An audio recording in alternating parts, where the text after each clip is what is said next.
Hello everyone war 2 pre release event సందర్భంగా నాగవంశీ గారు చేసిన కామెంట్స్ మామూలుగా వైరల్ అవ్వలేదు. అయితే ఇప్పుడు వార్ 2 రిలీజ్ అయ్యి కలెక్షన్ల పరంగా కాస్త డౌన్లో ఉన్నాయి. అదేవిధంగా ఇప్పుడు ఆయన మాట్లాడిన మాటలు కావచ్చు ట్రోలర్ గట్టిగా ఆడేసుకుంటున్నారని చెప్పాలి. దీని గురించి ఒకసారి క్లుప్తంగా డిస్కస్ చేద్దాం. ప్రస్తుతం మనతోటి సీనియర్ జర్నలిస్ట్ జగదేవ్ ఉన్నారు. వెల్కమ్ చెప్దాం. Hello sir. నమస్తే జకీర్. ఇప్పుడు హీరో కాకుండా అటు ప్రొడ్యూసర్ని కాకుండా ఆ సినిమాలో ఉన్న వాళ్ళందరినీ వదిలేసి నాగవంశీ గారి మీద పడ్డారంటే ఏం చెప్తారు? యాక్చువల్గా ఉరిమి మంగళ మీద పడ్డట్టు అసలు ఆయన సంబంధం లేదు. ఆయన ప్రొడ్యూసర్ కాదు కదా, కేవలం రిలీజ్ రైట్స్ మాత్రమే తీసుకున్నాడు ఆయన. అంటే ఇప్పుడు జనరల్గా కొన్నాళ్ళు కొంతమంది ట్రెండ్ నడుస్తుంటుంది. వాళ్ళు ఏం మాట్లాడినా ఇది అవ్వడం, దానికి నెటిజన్స్ ఫాలో అయిపోవడము, దాన్ని ఆడేసుకోవడము, వైరల్ చేయడము అనేవి మనం చూస్తుంటాం. ఆ మధ్యనంతా అంటే నాగవంశీ గారు ఈ నేమ్ ఫేమ్ రాకముందు దిల్ రాజు గారిని ఆడేసుకునేవారు. ఆయన ఏం చెప్పినా వెంటనే దిల్ రాజు గారు అలాగా, దిల్ రాజు గారు మ్యారేజ్ చేసుకున్నారు, ఆవిడ భార్య ఎట్లా ఉంది, బాప్ ఎట్లా ఉంది, బెడ్ ఇంకా ఈ ప్రతిదీ కూడా అంటే ఇంట్లో విషయాలు కూడా వైరల్ చేసేలా చేశారు. ఇప్పుడు ఆయన ఏదో కొంచెం ఆయన విషయం మర్చిపోయాడు సార్, నాగవంశీ విషయం వచ్చింది. ఈవెన్ దేవరా విషయంలో కూడా మీరు చూస్తే నాగవంశీ కూడా అప్పుడు సంథింగ్ రైట్స్ టైప్ ఏదో తీసుకున్నాడు ఆయన. దేవరాకో దేనికో నాకు సరిగ్గా గుర్తులేదు. అప్పుడు కూడా నాగవంశీ సేఫ్ కానీ ప్రొడ్యూసర్కి నష్టము, ఈయన ముందే అన్ని రైట్స్ అమ్మేయడం వల్ల ప్రొడ్యూసర్కి నష్టమైంది, దాని మీద నాగవంశీ బిజినెస్ చేసుకున్నాడు అంటే అది ఆయన టాలెంట్ కదా.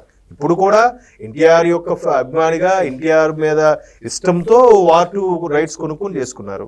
కాకపోతే ఈవెంట్లో మాట్లాడతారు, ఈవెంట్లో ఎన్టీఆర్ గారు కూడా మాట్లాడారుగా, దాని మీద పెద్ద వైరల్ అయిందిగా. ఎన్టీఆర్ గారు 2 కాలాలు ఎగరేశారని చెప్పి పెద్ద ఇష్యూ చేశారు.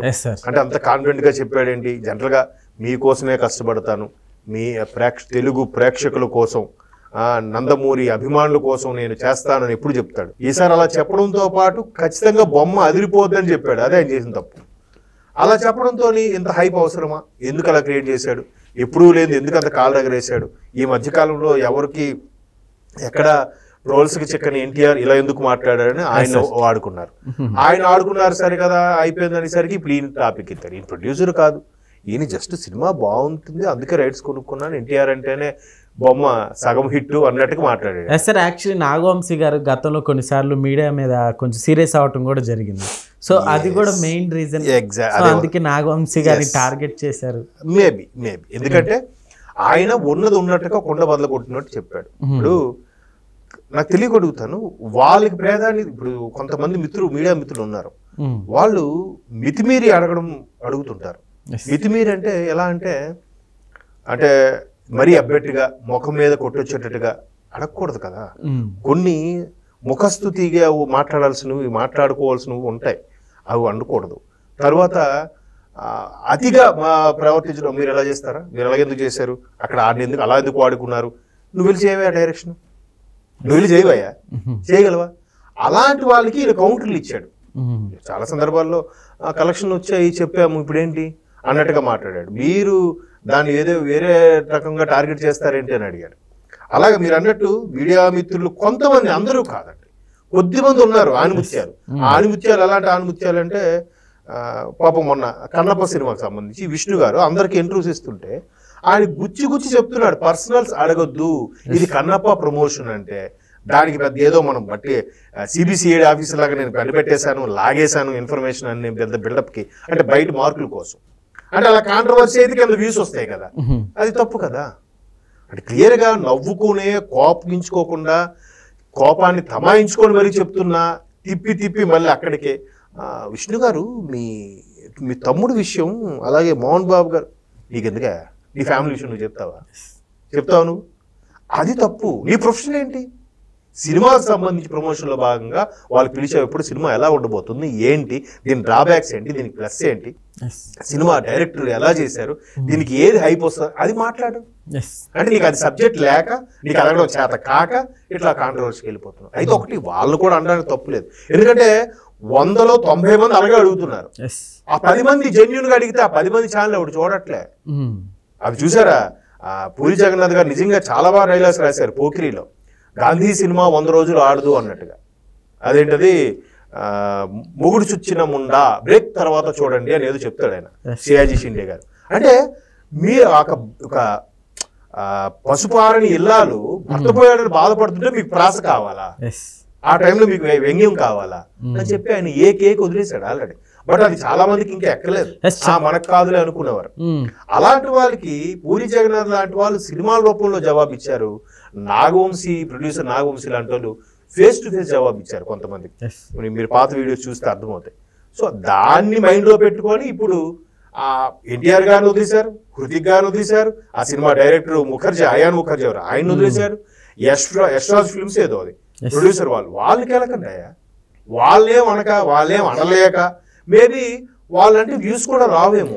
యాక్చువల్లీ ఇప్పుడున్న వాళ్ళు కూడా ఎక్కువ అలాంటి వాటికి ఎక్కువ సపోర్ట్గా, సో అలాంటి వాటిని ఎక్కువ ఎంకరేజ్ చేస్తున్నారంటే ఏం చెప్తారు సార్? అదే కరెక్ట్ కదా, పబ్లిక్ కూడా ఎక్కువ అవే ఎక్కువ. చాలా మంది పెద్ద పెద్ద విమర్శకులు విశ్లేషకులు ఏం చెప్తారంటే, ఎందుకంటే ఎప్పుడు చెత్త సినిమాలు తీస్తేనే ఆదరిస్తారా, మంచి సినిమాలు ఆదరించరా, అన్నమయ్య లాంటి సినిమాలు తీస్తే హిట్ అయ్యాయి కదా అని చెప్తుంటారు. కానీ వాటిలో పర్సంటేజ్ ఎంత? మంచి సినిమాలకు పర్సంటేజ్ ఎంత లేదు. కొన్ని సినిమాలు చూడండి చాలా బాగుంటాయి. ఇప్పుడు ఆటోగ్రాఫ్ ఏదో సినిమా ఏదో వచ్చింది, ఎవరికైనా నచ్చిందా? అట్టర్ ఫ్లాప్ సినిమా అయిపోయింది. చిరంజీవి గారు ఆపద్ బాంధుడు సినిమా ఆ రోజుల్లో ఇప్పటికీ చూస్తే చాలా క్లాస్ గా ఉంటుంది. అప్పట్లో ఆయనకి అది ఫ్లాప్. కాబట్టి చిరంజీవి గారి క్రేజ్ మీద అబోవ్ యావరేజ్ ఆడేసింది అనుకోండి. మరి అంత మంచి సినిమా ఎందుకు ఆదరించలేదండి? రుద్రవేణ అనే సినిమా చిరంజీవి గారు సొంత బ్యాన్. అంటే ఆ జనరేషన్ ఎగ్జాంపుల్ ఎందుకు చెప్తున్నానంటే, మెగాస్టార్లు కాబట్టి అలా చెప్పు తీరాలి. ఎంతసేపు మాసు, హింస, నరుక్కోడాలు. ఇప్పుడు విక్రమ్ రీసెంట్ గా ఎంత బ్లాక్ బాస్టర్, కమల్ హాసన్ గారు. ఇప్పుడు కూలీ అదే రేంజ్ లో ఆడుతుంది. ఏది ఎక్కువగా హింస. ఇప్పుడు అంతెందుకండి బోయపాటి గారికి ఎందుకంత పేరు? ఎప్పటికీ ఆయన టాప్ 10 డైరెక్టర్స్ లో ఒకటిగా ఉంటాడు ఇప్పుడు. అంతే, బోయపాటి గారు టేకింగ్ అత్యంత విధ్వంసకరంగా కూడా ఉంటుంది ఆయన ఫైట్స్ అవి. బట్ టాప్ 10 డైరెక్టర్స్ లో ఒకటి ఉంటారు. మరి వాళ్ళే ఎందుకు హిట్ చేస్తున్నారు? మంచి సినిమాలు తీసేవాళ్ళు ఎందుకు హిట్ చేయట్లేదు? ఈ మధ్య కాలంలో 8 వసంతాలు ఏదో సినిమా వచ్చింది, చాలా చక్కటి సినిమా. అది ఎంతమంది చూసారు, ఎంతమంది ఆదరించారు? వండర్ఫుల్ మూవీ, నేను కూడా చూసాను సార్ కదా. There you are. కాబట్టి జనాలు ఏం చెప్తారంటే, లేదండి మంచి సినిమాలు ఎప్పుడు ఆదరిస్తారండి, తీయాలండి, తీసేవాడు ఉండాలండి, కళాహృదయం ఉందే, డబ్బులు పోగొట్టుకుంటాడు ఆవిడు అంటే అలా ఉన్నారు. యాంటీగా కాంట్రవర్సీగా మాట్లాడితేనే సినిమా అనుకునే వాళ్ళు ఉన్నారు. ఇప్పుడు చూడండి, మంచి చెప్పులు వేసుకునే లోపు చెడు ఊరు దాటేస్తుందట. అర్థమవుతుందా? మంచి బయటికి వెళ్దామని చెప్పులు వేసుకునే లోపు చెడు ఊరు దాటేస్తుంది. అంటే అంత త్వరగా స్ప్రెడ్ అవుతుంది. మంచిగా పేరు తెచ్చుకోవాలంటే ఎన్ని సంవత్సరాలు కష్టపడాలి. అదే బ్యాడ్గా అయితే సింగిల్ ఇన్సిడెంట్ చాలు. అరే ఏదో జరిగిందట, ఏదో అయిందట, వాడు నరికేసేటట, వాళ్ళ అమ్మాయితో ఎవరితో లేచిపోయాడట, ఈ టాపిక్లే ఎంతసేపు. సో కాబట్టి నాగవంశీ గారిని మీరు అన్నట్టు గతంలో మీడియా ముందు ఆయన కొన్ని కౌంటర్లు ఇచ్చి కరెక్ట్గా అటాక్ చేశాడు కాబట్టి ఇప్పుడు ఛాన్స్ దొరికిందని ఆయన వేసుకుంటున్నారు. లేకపోతే ఆయన సంబంధం ఏంటి? ఇది నెటిజన్స్ యొక్క అత్యుత్సాహం. Okay sir, thank you.